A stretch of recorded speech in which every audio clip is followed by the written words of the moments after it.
சொல்லுங்கம்மா, என்ன தொந்தரவு? கண்ணு தெரிய மாட்டேங்குதுப்பா. பேர் என்ன சொன்னீங்க? காந்த கண்ணலை.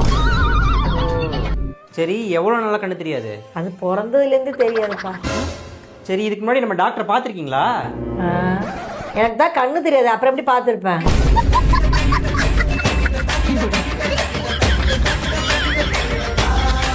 மா, பொட்டிக்குள்ள பாருங்க, பொட்டிக்குள்ள பாருங்க. ஏதாச்சும் தெரியுதாம்மா? எதுவுமே தெரியல டாக்டர். தெரியாது, எப்படி தெரியும்? இன்னும் சுவிட்சே போடலையே. எனக்கும் ஒன்றும் தெரியல. சரிம்மா சரிம்மா, இப்ப பாருங்கம்மா. அம்மா, நல்லா பாருங்க, பொட்டிக்குள்ள ஒரு வீடு தெரியுதா? நல்லா தெரியுது டாக்டர். எப்படி இருக்கு? அழகா இருக்கு.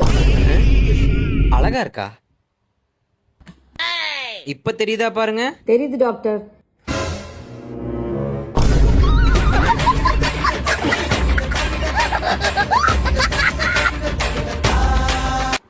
அம்மா, உங்க கண்ணை நல்லா செக் பண்ணியாச்சு. உங்க கண்ணில் பொறை இருக்கு. எனக்கு குறையா? குறை இல்லம்மா, பொறை. அதாவது இப்போ இந்த கண்ணாடி லென்ஸ்ல ஃபுல்லா தூசி இருந்துச்சுன்னா இந்த கண்ணாடியை போட்டா நமக்கு ஏதாச்சும் தெரியுமா? தெரியாது இல்ல. அதே மாதிரி உங்க கண்ணுக்குள்ள இருக்கிற லென்ஸ்ல ஃபுல்லா தூசி இருக்கு. அதுக்கு ஆபரேஷன் தான் பண்ணணும். ஏம்மா? ஊதுனோட கண்ணாடில உள்ள தூசிலாம் பறந்துச்சு டாக்டர். அதே மாதிரி கண்ணில் உள்ள தூசி ஊதி பறக்க வச்சிருங்க டாக்டர்.